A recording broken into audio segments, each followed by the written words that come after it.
कल लास्ट में हम लोगों ने ये वाला क्वेश्चन देखा था, right? Number of integral terms. देखो उसी चैप्टर का क्वेश्चन है, x इज पॉजिटिव, x अपने को देके रखा है कि भाई x तो क्या है, पॉजिटिव है, ठीक है। और क्या कहानी दी है कि the first negative term in the expansion of this. अब यहाँ पे आप लोग देख सकते हो कि जो इंडेक्स है वो क्या है, नेगेटिव इंडेक्स है। और अपने को बोला है कि फर्स्ट नेगेटिव टर्म्स कितनी होगी। क्वेश्चन समझ में आया? हाँ कितना बोल रहे हैं? Yes sir. ओके, तो अपने को पता है कि पूरे चैप्टर में एक ही तो कहानी चलती है कि भाई कुछ भी हो जाए हम कौन सी टर्म्स को पकड़ेंगे, पहचानेंगे, TR+1, ठीक है। क्या होता है ये, तो हम लोग जानते हैं कि NCR A⁻n−r, कल लास्ट क्वेश्चन इसी मेथड का किया था, B⁻r, ठीक है। अब ये कब हम ऐसा लिखते हैं, जब n बिलोंग्स टू n होता है तब। अगर n बिलोंग्स टू n नहीं होता है तो हम इसको क्या लिखते हैं, तो हम NCR का मतलब लिखते हैं n के r स्टेप, मतलब n-1, n-2, n-3, ऐसा करते करते n-r+1 अपन r फैक्टोरियल। क्लियर? और यहाँ पे A⁻n−r, B⁻r, सिंपल। अब अगर आप ये चीज को पहचाने हो तो आपको बोला क्या गया है कि n जो है ना वो 27/5 लेना है आपको। n कितना लेना है? 27/5। एक मिनट, तो n के बदले 27/5 रखेंगे, r फैक्टोरियल तो ऑलवेज पॉजिटिव आएगा, सिंपल सी बात है। ये बोला है कि a के तौर पे 1 है तो ये तो 1 ही है। बोला है कि b के तौर पे x है और x के लिए भी बोल दिया कि x तो पॉजिटिव है, तो पॉजिटिव की कोई भी इंडेक्स पॉजिटिव होती है। अब सोचो कि ये नेगेटिव कब होगा, सिंपल सी बात है, जब ये नेगेटिव होगा। डन। अगर ये नेगेटिव तो आपका ये नेगेटिव, सिंपल सी बात। यस। अब ये नेगेटिव कितने के लिए होगा, तो देखो n के बदले आपको 27/5 रखना है। n के बदले आपको क्या रखना है? 27/5। तो इसकी जनरल टर्म में मैं इसी को बोल सकता हूँ ना, तो इन शॉर्ट जब n-r+1 नेगेटिव होगा तब ये चीज नेगेटिव होगी। अब n के बदले में 27/5 +1, ठीक है, -r <0, तो ये हो गया आपका -r -32/5। तो r इज ग्रेटर देन 32/5, तो r इज ग्रेटर देन 6.4। तो मतलब r की मिनिमम वैल्यू आप निकाल सकते थे, कितने निकाल सकते थे? 7 टर्म। तो यहाँ पे कौन सी टर्म नेगेटिव होगी? तो 7 टर्म नेगेटिव होगी। समझ में आया? अब इसमें आप रूल बना लो, हर बार आपको इतना कुछ लंबा अंडरस्टैंडिंग लाने की जरूरत है नहीं। अगर फर्स्ट नेगेटिव टर्म पूछे तो आपको n-r+1 नेगेटिव दिखाना है। समझ में आई कहानी? सर सॉल्यूशन में तो सी दिया है। सी दिया है 8 टर्म, तो सी આવશે ને NC 0 થી ચાલુ થાય ને? हाँ? NC 0 થી ચાલુ થાય એટલે 8 ટર્મ ના આવે? r अपने को मिला 7। अच्छा, फर्स्ट राइट है सॉल्यूशन का r+1 ना, अपना भी राइट है, उनका भी राइट है। अपनों ने r की वैल्यू निकाली, r की वैल्यू कितनी आई? 7, ठीक है। अपने को टर्म पूछा है ना, तो टर्म तो कौन होती है? TR+1, तो T7+1 तो कौन सा आया? T8। क्लियर? दोनों राइट है, वो भी राइट है, अपने भी राइट है। मैंने r की वैल्यू यहाँ पे टिक कर दी थी, एक्चुअल में आपने को टर्म पूछा है। क्लियर है? तो अब से हम लोग याद रखेंगे कि जब भी बाइनोमियल में नेगेटिव टर्म का क्वेश्चन आएगा तो हमें क्या कंपेयर करना रहेगा? हमें कंपेयर करना रहेगा n-r+1। Clear? Clear? Yes sir. Okay, yes. Next question, the sum of the series. अब देखो ये वापस इनफाइनाइट सीरीज दिख रही है, दिख रहा है सबको इनफाइनाइट सीरीज, मतलब जा रहा है इनफाइनाइट। यस। ऑप्शन के तौर पे देखो आपको लोग दिख रहा है। तो लास्ट टाइम आप लोगों ने log 1+x लिखा था। Yes sir. 2002 के पेपर में मैंने ये थियरी कराई थी, वो आज रिपीट हो गई। log 1+x क्या होता है, कोई मुझे बताएगा? log 1+x याद करो, सोचो। देखो यहाँ पे सबसे पहले प्लस है तो अपने को पता है कि प्लस माइनस ऐसे आंसर आएगा। अगर यहाँ पे माइनस होता है तो सारी टर्म प्लस होती हैं, सारे प्लस आते ठीक है। यहाँ पे प्लस है तो प्लस माइनस आएगा। अब लोग 1 + x का आंसर क्या आ रहा था, सोचो जल्दी बोलो यार, तुम लोग वो सोच के बोलो, तब तक मैं इसको सोल्व कर रहा हूं। ये क्या दिया है, ऐसा चलते जा रहा है। देखो ये 1 का मतलब कहीं ना कहीं 2 - 1 होता है, ये 1 का मतलब कहीं ना कहीं 3 - 2 होता है, जो आप ITF में करते हो ना उसके जैसा। ये 1 का मतलब 4 - 3 होता है, ऐसा चलते जा रहा है, ठीक है। तो अल्टीमेट अपने को दिया है, ये 2 सेपरेट करेंगे तो 1 - 1/2 minus 1/2 minus minus plus 1/3 plus 1/3 minus 1/4 minus 1/4 plus 1/5, ऐसा चलते चलते जा रहा है। ऐसा आपने को दे के रखा है। तो अल्टीमेट अपने को दे के रखा है 1 minus 2 time 1/2 plus 2 time 1/3 minus 2 time 1/4 plus 2 time 1/5, ऐसा चलते जा रहा है, ठीक है। तो यहाँ पे मैंने 1 ऐड किया और लास्ट में मैंने 1 माइनस किया और फिर मैंने 2 कॉमन ले लिया, तो ये अपने को दिया है 1 minus 1/2 plus 1/3 minus 1/4 plus 1/5 minus 1/6, ऐसा चलते जा रहा है। क्लियर? और लास्ट में चल रहा है -1। अब तक आप लोगों को log 1 + x, मैं प्लस वाला ही क्यों बोला, क्योंकि मेरे को यहीं से पता चल गया था कि माइनस प्लस चलने वाला था।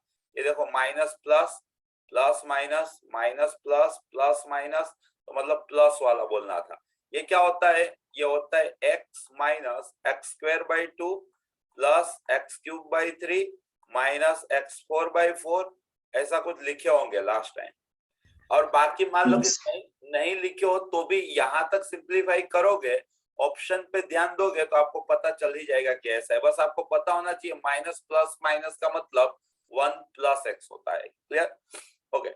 तो देखो यहाँ पे x के बदले अगर आप 1 रख देते हो, x के बदले आप 1 रख देते हो, तो ये 1 माइनस 1/2 प्लस 1/3 माइनस 1/4 प्लस 1/5, तो ये आपका log 1 + x, मतलब कि ये आपका log 2 है, ठीक है।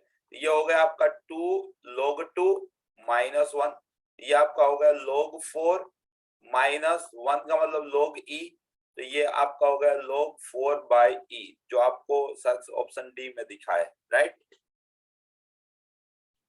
आया समझ में? Yes. Sir. Okay, next.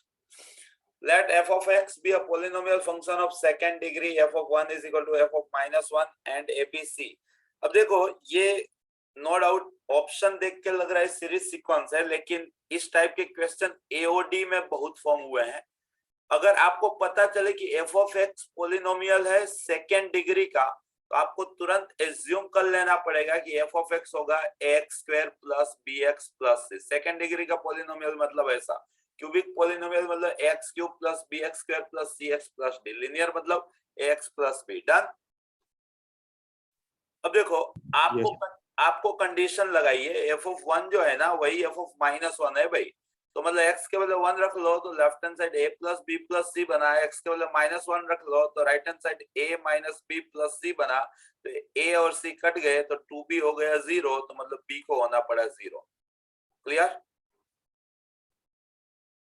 अगर यस अगर अगर b को होना पड़ा 0 तो f of x मुझे मिल गया, क्या मिल गया, ax² + c। डन? बोला है कि a b c are in AP, तो मतलब के ए बी सी एपी में है, ठीक है। Then F dash A F dash B F dash C क्या होगा, तो देखो मेरे को एफ डैश एक्स की बात करनी पड़ेगी, तो एफ डैश एक्स क्या हो गया, मेरे को मैंने देखा 2ax हो गया। क्या हो गया? 2ax। क्लियर? क्लियर? Yes. तो आप है ना, ये जो पोलिनोमियल था ना उसमें ये कैपिटल ए एज्यूम करो, नहीं तो फिर क्या होगा, आप कंफ्यूज हो जाओगे कौन सा वाला ए चल रहा है, ठीक है। यहाँ पे आपका कैपिटल ए चल रहा है, मतलब ऐसा आप समझ सकते हो। तो ये कैपिटल ए है, तो आपको मिला है 2ax, तो एफ डैश ए आपका हो जाएगा 2a एफ डैश बी आपका हो जाएगा 2AB और एफ डैश सी आपका हो जाएगा 2AC। अब देखो आप सोचो कि 2, 4, 6 है, ये एपी के 3 नंबर है, ठीक है। वैसे अगर आपको प्रॉपर्टीज याद है तो आपको डायरेक्टली आप यहाँ से बोल दोगे कि सर आंसर एपी आएगा, लेकिन एपी में है। अगर नहीं याद है तो आप इन सबको 3 से या 4 से या 5 से मल्टीप्लाई करके देख लो। 3 से मल्टीप्लाई करके देख लो तो ये हो गया 6, उसके बाद हो गया 12, उसके बाद हो गया 18। तो क्या आपको मिला? तो आपने देखा कि अगर ये एपी में थे तो ये भी क्या मिला आपको? एपी में मिला, अगर प्रॉपर्टी नहीं याद है तो। अब इसका इस क्वेश्चन से क्या रिलेशन है? तो देखो आपको ए बी सी एपी में दिए हैं, आपने हर एक नंबर को किसी कांस्टेंट से मल्टीप्लाई किया है। तो आपने यहाँ पे ये एपी में दिए थे, हर एक नंबर को किसी कांस्टेंट से मल्टीप्लाई किया, तो आंसर क्या है? एपी। तो इस क्वेश्चन का भी आंसर क्या है? एपी। बाकी आपको पता होना चाहिए कि if ABC are in AP then अगर हम उनको किसी कांस्टेंट से मल्टीप्लाई करते हैं तो वो भी किस में आता है? एपी में आता है। ठीक है,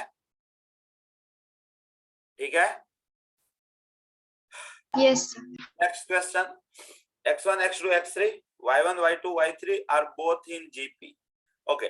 अब देखो जीपी में हो ना, तो पहले टर्म को ए ले रहा हूं, दूसरी टर्म को ए आर बोलना पड़ेगा, तीसरी टर्म को ए आर स्क्वायर बोलना पड़ेगा। जीपी में है y1, y2, y3, y1, y2, y3 GP में है with the same common ratio. तो यहाँ पे कॉमन रेशियो मैंने आर लिया तो यहाँ पे भी आर ही लूंगा। यहाँ पे ये मैंने बी ले लिया, ये हो गया बी आर और ये हो गया b r square. Clear? Then the points, अपने को points x1, y1, x2, y2 और x3, y3 अगर किसी ने नोट किया हो तो एक क्वेश्चन सेम टाइप का डिस्टेंस फॉर्मूला से 2002 में भी आया था कि भाई वो क्या बना रहा है, right angle triangle, isosceles triangle, isosceles right angle triangle, और उसी मेथड का ये क्वेश्चन वापिस आया है। ठीक है, कोऑर्डिनेट जियोमेट्री का ही क्वेश्चन है।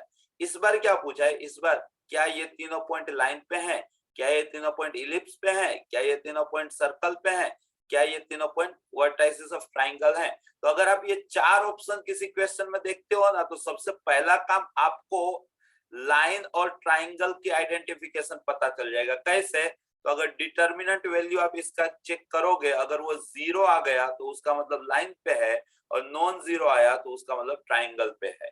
सिंपल है ना? कोलिनियर होना मतलब डिटर्मिनेंट 0 होना, और कोलिनियर होने का मतलब क्या हो गया? ट्राइंगल। स्टैंडर्ड 11 में लाइन में ये कंडीशन सिखाई थी। क्लियर है? तो Yes, Yes. मैंने इनकी डिटर्मिनेंट वैल्यू निकाली। तो ये अपना a है, उसके नीचे AR है, उसके नीचे AR स्क्वायर है, यहाँ पे अपना B है, उसके नीचे BR है, उसके नीचे BR स्क्वायर है, यहाँ पे अपना हो गया 1, 1, 1। अपने को ये चीज टैली करनी थी। डन? yes, अब हम इसको सोल्व किस तरह से करेंगे सोचो। तो अगर मैं C1 માંથી A કોમન અને C2 માંથી B કોમન, પછી Okay. C1 અને C2 સરખા થઈ જાય એટલે આન્સર 0। यहाँ से A कॉमन ले लेता हूँ, यहाँ से B कॉमन ले लेता हूँ, तो आगे आ गया AB, ये हो गया 1, ये 1, ये 1, ये 1, ये 1 और ये 1। तो देख लो ये 1, 1, ये RR और R स्क्वायर। ठीक है, तो मतलब यहाँ पे आप C1 is equal to C2 देख पा रहे हो। तो इसका आंसर कितना आ गया? 0। और डिटरमिनेंट का आंसर 0, मतलब वो कहाँ पे लाई करते हैं? स्ट्रेट लाइन पे लाई करते हैं। सिंपल? क्लियर है? yes, ओके, नेक्स्ट क्वेश्चन पे जाते हैं। The sum of the radii of inscribed and circumscribed, ये तो बंसल वाला क्वेश्चन है। The sum of the radii of inscribed and circumscribed circle for n n sided regular parallel. देखो मैं एक बेंजीन लेता हूं, बेंजीन को आप मैथ्स की लैंग्वेज में हेक्सागोन बोलते हो, राइट?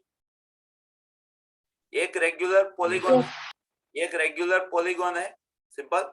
अब इसकी इन रेडियस कितनी होगी? तो इन रेडियस के लिए आपको इन सर्कल ड्रॉ करना पड़ेगा। इन सर्कल मतलब सारे साइड के अंदर से टच करता हुआ, ये आपका इन सर्कल है। थियरी समझना। और एक आपको सर्क्यूम सर्कल ड्रॉ करना पड़ेगा, तो वहां से आपको सर्क्यूम रेडियस मिलेगी। सर्क्यूम सर्कल का मतलब सारे वर्टाइसिस में से पास ऑन होता हो। सिंपल। अब देखो रेगुलर पॉलीगॉन है, तो ये जो दूरी है ना, ये दूरी ये आपकी इन रेडियस है, स्मॉल आर। ठीक है, ये बंसल की सीट में था क्वेश्चन बहुत सालों पहले। और ये जो दूरी है ना, ये दूरी, ये है आपका कैपिटल आर, सर्क्यूम रेडियस। समझ में आई कहानी? क्लियर? अब देखो, कोई भी सर्कल होता है तो उसका टोटल एंगल कितना होता है? 2 पाई। सिंपल। तो अगर आप बेंजीन को देख के जा रहे हो, ये मैं 6 साइडेड पॉलीगॉन दिखा रहा हूं, आपके लिए n साइडेड पॉलीगॉन है। अगर यहां देख के जा रहे हो तो ये एक्चुअल में 1 2 3 4 5 और 6, ये 6 साइडेड था, इसलिए 2 पाई का 6 हिस्सा किया। तो कोई n साइडेड होगा तो 2 पाई का कितना हिस्सा करेगा? n हिस्सा करेगा। तो हर हिस्सा कितने का आएगा? 2 पाई बाय n। सिंपल। तो देखो कि हर एक हिस्सा कौन सा हुआ था, तो यहाँ पे ये जो था ना, ये उसका एक हिस्सा था, ये उसका एक हिस्सा था। अब आप समझ लो कि अगर ये n साइडेड पॉलीगॉन होता तो ये पूरा एंगल, इतना एंगल आपका कितना निकलता? तो वो निकलता 2 पाई अपन n। सिंपल। Yes sir. अब इसके बीच में से मैंने यहाँ पे स्मॉल आर ड्रॉ किया है, तो ये जो छोटा सा पोर्शन है वो कितना निकलता? तो इसका आधा, पाई अपन n। मतलब ये एंगल आपको कितना मिलेगा? पाई अपन। ये थियरी जीवन भर याद रखना, इंजीनियरिंग में भी काम लगेगी। ये एंगल कितना है आपका? पाई अपन n। सिंपल। कैसे पाई अपन n? ये रिपीट करो ना। हाँ देखो, सर्कल का टोटल एंगल कितना होता है? सर्कल का टोटल एंगल 2 पाई होता है। समझ में आया? सर्कल का टोटल एंगल कितना? 2 पाई।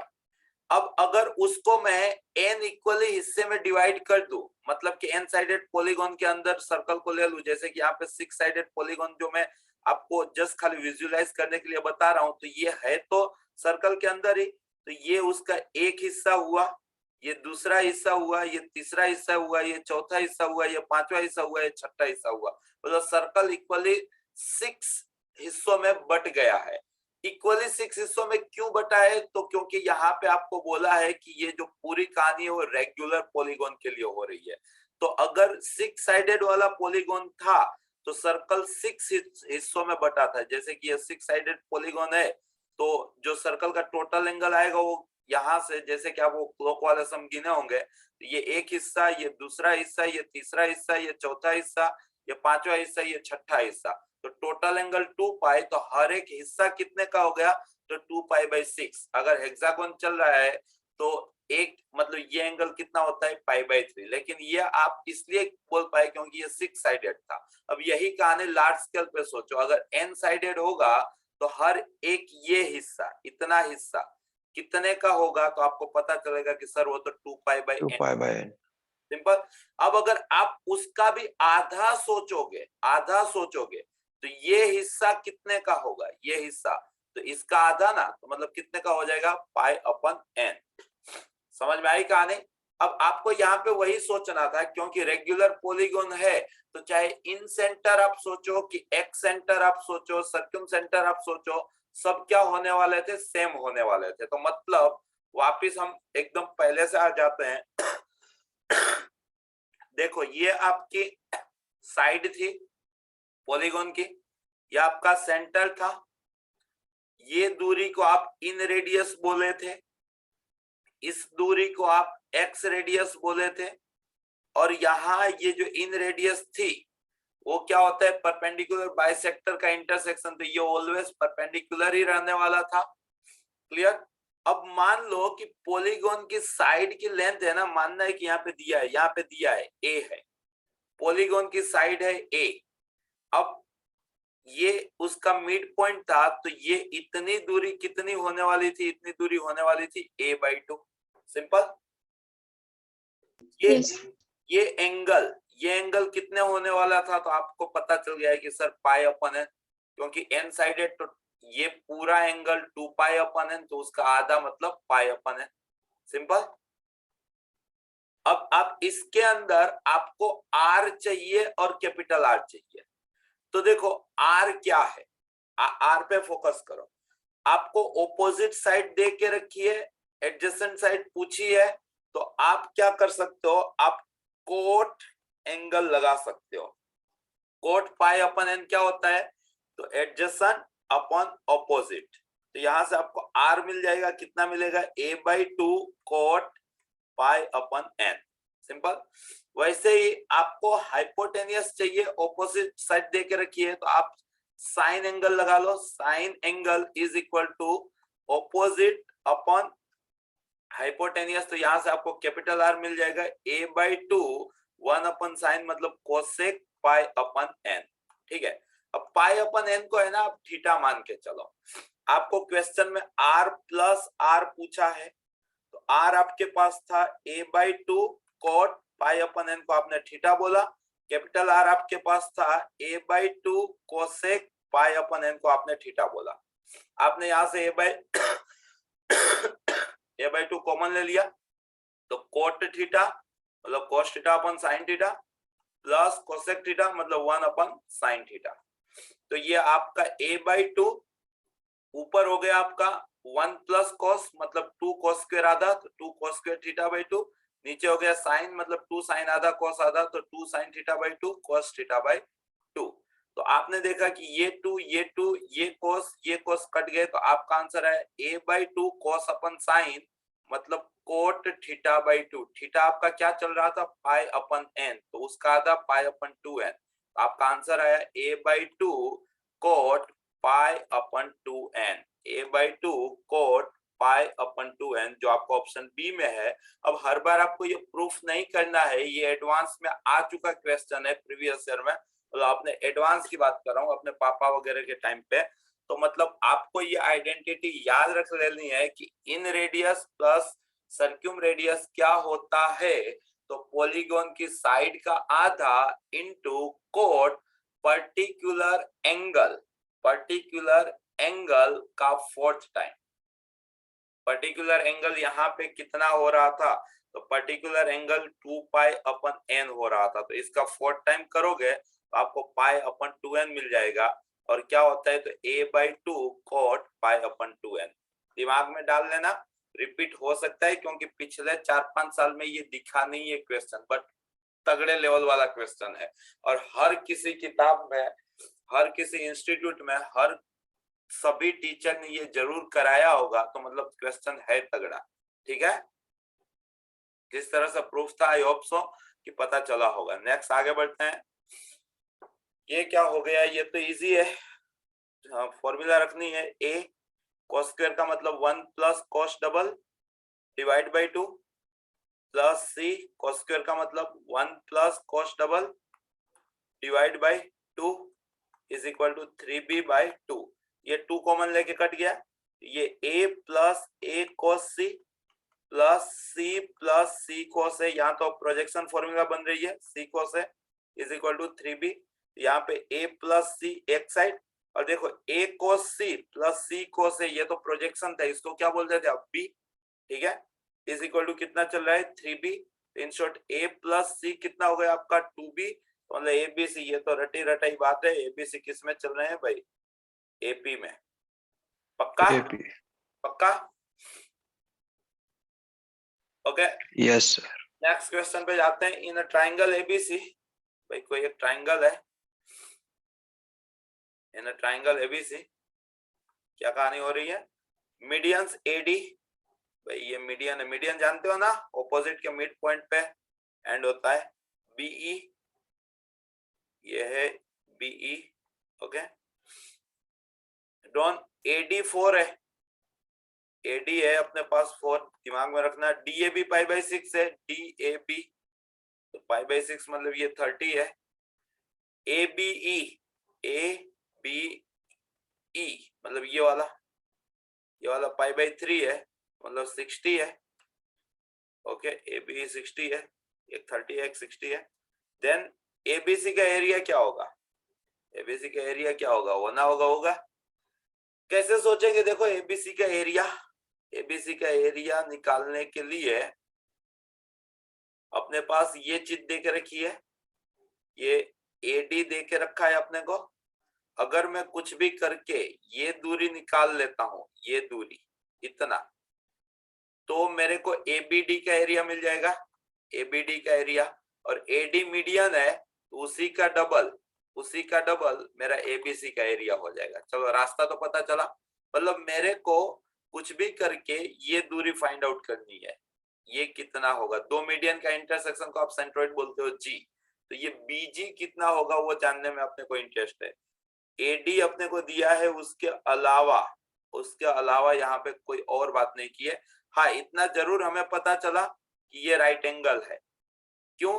क्योंकि ये 30 है, ये 60 है, तो ये क्या है? राइट एंगल है। दूसरा मैं ये प्रॉपर्टी बचपन से जानता हूं, जैसे कि ए यहाँ पे एम और यहाँ पे जी है, ठीक है। मतलब सेंट्रोइड मीडियन को वर्टाइसिस की ओर से 2:1 में डिवाइड करता है। पक्का? ये प्रॉपर्टी मैं जानता हूं। तो देखो, ये मीडियन की लेंथ थी 4, तो उसको 3 हिस्सों में डिवाइड किया तो हर हिस्सा आया 4/3 का, तो ये हिस्सा आया 8/3 और ये हिस्सा आया 4/3। क्लियर? चलो, एक साइड मिल गई है। मेरे को ये जानने में इंटरेस्ट है ये एंगल है, तो मैं 1060 लगा दिया। 1060 तो ऑपोजिट अपन मेरे को जो घट रहा था वो बीजी, तो यहां से मैं बीजी निकाल लिया 8/3 1060, तो बीजी मिल गया है मुझे 8/3√3। 8/3√3 अगर ये मिल गया तो मैं एबीडी का एरिया बना सका। एबीडी का एरिया कैसे निकला? हाफ बेस है आपका एडी और हाइट है आपकी बीजी। क्लियर? तो हाफ एडी अपने पास गिवन था 4, बीजी अपने पास गिवन था 8/3√3, तो अपना आंसर आया 2 2 तो 16/3√3।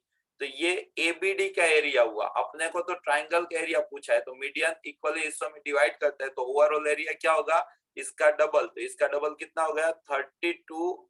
ऐसा आंसर ही नहीं है, कहीं पे मिस्टेक हो गई है भाई। आंसर आया 32/3√3। ये √3 दिक्कत दे रहा है। एक बार वापस क्वेश्चन को पढ़ो। In a triangle ABC median AD and BE are drawn. Okay, कोई बात नहीं। If AD is equal to 4, AD 4 है तो उसके 3 हिस्से किए, 4/3 का हर हिस्सा आया, तो ये 8/3 हुआ, ये 4/3 हुआ, 2:1 में डिवाइड किया, तो चलो ये भी सही हो गया। ओके, डीएबी मतलब ये वाला एंगल, ये एंगल है आपका 30, सही है। एबीई मतलब ये वाला एंगल है आपका 60, तो एबीसी का एरिया कितना? ओके, तो इसका अगर मेरे को एबीडी का एरिया चाहिए तो एबीडी का एरिया मतलब हाफ बेस है आपका एडी और हाइट है आपकी बीजी। ओके, अगर इतना निकल जाए तो काम हो जाए। बीजी निकालना है, बीजी कैसे निकलेगा? ये 30 है, ये 60 है, तो ये दोनों 90, तो मतलब ये 90 ये राइट एंगल हो गया।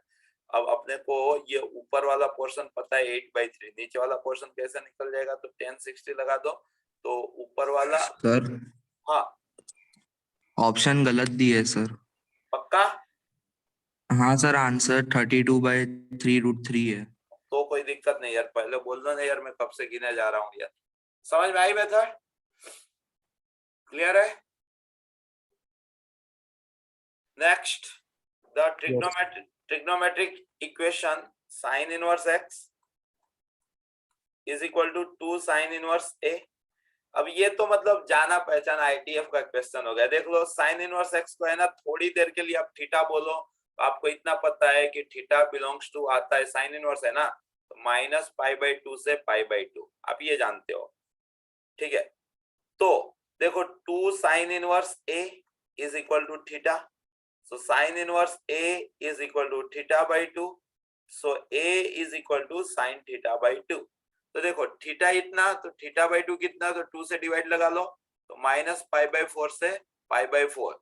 चलो इसको साइन लगा लो, तो sin θ/2, तो sin -π/4 -1/√2, sin π/4 1/√2। sin θ/2 तो ये a था, तो a बिलोंग्स टू -1/√2 1/√2। तो -1/√2 से 1/√2 का क्या मतलब हुआ? मोड a लेस देन और इक्वल टू 1/√2। इसी का एक्सपेंशन ये होता है ना, मोड a लेस देन और इक्वल टू, ऐसा भी ऑप्शन में नहीं दिया। अच्छा, इसका कौन सा हिस्सा दिया है यहाँ पे, तो आप इसको मान सकते हो। नहीं, इसको भी नहीं मान सकते हो। हाँ। इसमें भाई देख लो तो आंसर क्या दिया है यार। बाकी जो मैंने सोल्व किया उसमें तो डायरेक्टली, ये क्वेश्चन बहुत बार मैंने सोल्व किया है, डायरेक्टली यहाँ से निकल जाता था answer. Model less than equal to 1/√2, यही ए दिया होगा हाँ मेरे, सर, यही आंसर है। ये दिया है ना, या नहीं सर, आपने जो निकाला है ना वो आंसर। ये आंसर है ना। हाँ तो मतलब ये एक चीज ये लोग प्रिंटिंग मिस्टेक में ज्यादा की। आंसर में ये भी है लेकिन सॉल्यूशन में यही है। हाँ मतलब मेथड ऐसी होती है, क्लियर है? Yes sir. Okay, next. The upper third fourth portion of a vertical pole, और स्टैंडर्ड 10 का क्वेश्चन है हाइट एंड डिस्टेंस का। ये हर साल हाइट एंड डिस्टेंस का एक क्वेश्चन जरूर आएगा, ये ध्यान में रखना, ठीक है? स्टैंडर्ड 10th वाली method. The upper third fourth portion of a vertical pole subtended an angle tan inverse 3/5 at a point in the horizontal plane।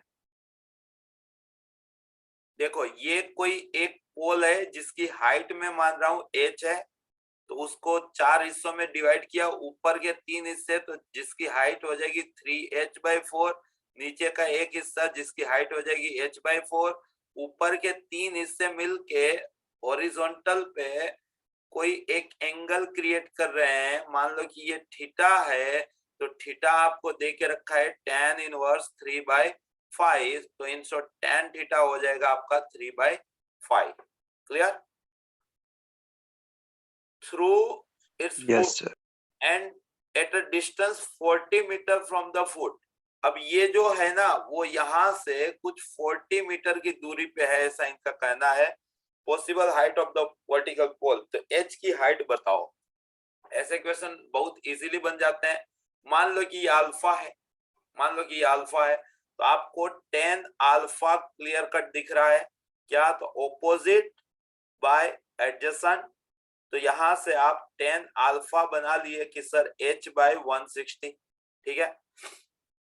अब ये टोटल एंगल के लिए देखो तो टोटल एंगल हो गया tan अल्फा प्लस थीटा, तो ये क्या होगा? तो ये ऑपोजिट अपन एडजेसेंट, तो ऑपोजिट h है, एडजेसेंट 40 है तो h/40, but tan alpha plus theta की 11 स्टैंडर्ड की formula tan alpha plus tan theta over 1 minus tan alpha into tan theta is equal to h/40। चीजों को आप सब्स्टिट्यूट करो, tan अल्फा आपके पास था h/160, tan थीटा आपके पास था 3/5 अपॉन 1 माइनस इन्हीं का मल्टीप्लीकेशन, तो 3h/800 is equal to h/40। LCM लो लेफ्ट हैंड साइड, तो वो होगा 5h प्लस 480, 16×3=48, 5h प्लस 480, नीचे 800 minus 3h is equal to h/40। वापिस क्रॉस मल्टीप्लाई करो तो ये 200h प्लस 48×96, तो 4×4=8, 192 और ये हो गया 20 is equal to right hand side 800h minus 3h²। क्या बात है, क्वाड्रेटिक सोल्व कराने वाले हैं ऐसा। ये 3h², ये 3h² इधर हो गया minus 600h plus 19200 is equal to 0। 3 common निकल रहा है क्या? 9 2 11 12 निकल रहा है, तो h² माइनस 200h प्लस 3 6 3 4 ऐसा आएगा ना, ये 6400 आएगा इज इक्वल टू 0। तो भाई ऑप्शन वेरीफाई करके देख लो इसका कौन सा रूट आ रहा है। बाकी अगर आप चाहो 8 into 8 into 10 into 10 ऐसा चल रहा है, मतलब 80 into 80 चल रहा है, तो 80 तो ये होगा नहीं, और देखो तो 80 का आंसर है नहीं इसका, ठीक है? और देखना चाहें तो ये 40 into 160 200 हो गया, तो इसका आंसर 40। आप इसको फैक्टराइज करोगे तो 40 into 160 से फैक्टराइज हुआ, तो वहां से आप आंसर दे पाए, या तो आप ऑप्शन वेरीफाई करा लोगे तो भी आंसर आ जाएगा। समझ में आई कहानी? Yes sir. Next, the real number x when added to its inverse gives the minimum value of the sum of x। अब हम जानते हैं कि x plus x greater than equal to 2 होता है या less than equal to -2 होता है। सिंपल सी बात। अब आप जानते हैं कि x ग्रेटर देन p लिखा हो तो हम बोलते हैं कि x की मीन वैल्यू p है, और x लेस देन p लिखा हो तो हम जानते हैं कि x की मैक्स वैल्यू p है। तो इस आइडेंटिटी से आपको पता चलेगा कि इसकी मीन वैल्यू जो है ना, मीन वैल्यू वो कितनी है, तो 2 है, और मैक्स वैल्यू जो है ना, मैक्स वैल्यू वो कितनी है, तो -2 है। क्लियर है? लेकिन ये आइडेंटिटी सनातन सत्य है, मतलब प्योर आइडेंटिटी है। तो अगर आप ये थियरी करके जा रहे हो तो आप बोलोगे कि सर ये जो क्वेश्चन है ना उसमें आपको मिनिमम वैल्यू पूछा है तो आंसर 2 है, तो आप आंसर 2 दे दोगे, ठीक है। लेकिन जैसे ही 2 दिया आपका आंसर रॉन्ग हुआ। आप लोग एओडी के अंदर ग्लोबल मैक्सिमा और ग्लोबल मिनिमा पढ़े थे, याद हो तो? आप लोग फर्स्ट डेरिवेशन करते थे, फिर सेकंड डेरिवेशन करते थे, बीच में आता था क्रिटिकल पॉइंट को आप यहाँ पे वेरीफाई करते थे, ग्रेटर देन 0 तो मीन वैल्यू, लेस देन 0 तो मैक्स वैल्यू। क्लियर? अगर आपका क्वेश्चन किसी बाउंडेड पे दिया था तो आप साथ साथ एफ ऑफ ए भी निकालते थे, एफ ऑफ बी भी निकालते थे, फिर आप max value is equal to maximum between all values and min value is equal to minimum between all values का खेल खेलते थे, याद है? Yes sir. उसी तरह यहाँ पे टेक्निकली मिनिमम वैल्यू 2 है और मैक्सिमम वैल्यू -2 है, लेकिन यहाँ पे कुछ और क्लेरिफाई नहीं किया है। तो आपको सारी जो वैल्यू है उसके अंदर से जो सबसे छोटी होगी वो आपकी मीन होगी, और जो सबसे बड़ी होगी वो आपकी मैक्स होगी। तो इसमें ये एक्चुअल में थियरिकली इसका उल्टा है, बट क्वेश्चन का आंसर ये आपकी मैक्स वैल्यू है और ये आपकी मीन वैल्यू है। तो ये एक्सेप्शन था, बहुत बवाल भी मचा था उस टाइम पे, बट आंसर इसका था। क्लियर? सर x ની વેલ્યુ કહેવાની છે। The real number x when added to its inverse gives the minimum value of the sum at x equal to, okay, हाँ ये मीन वैल्यू है। आपको मीन वैल्यू किसके लिए मिलता है वो बताना है, ठीक है। तो वो तो सिंपल सी बात थी, आपको पहले से पढ़ाया ही है कि x + 1/x 2 कब होगा, जब x आप 1 लेके चलोगे। x + 1/x -2 कब होगा, जब आप x -1 लेके चलोगे। तो इसका आंसर क्या आएगा, -1। Clear? Clear? Yes sir. Okay, next question. मतलब ये ध्यान में रखना, गुजकेट में यही क्वेश्चन आएगा तो इसका उल्टा आंसर लिखना पड़ेगा, क्योंकि गुजकेट वाले इतना हाईफाई लॉजिक बनाएंगे नहीं जिंदगी में। ये तो आपके एनसीईआरटी का ही क्वेश्चन हो गया। अगर गिने होगे तो ये आंसर आता होगा, अगर मैं रॉन्ग ना हूं तो। देखो आपको है ना f of x + y is equal to f of x + f of y दे के रखा है। रिजॉइन करने की जरूरत नहीं, ये कौन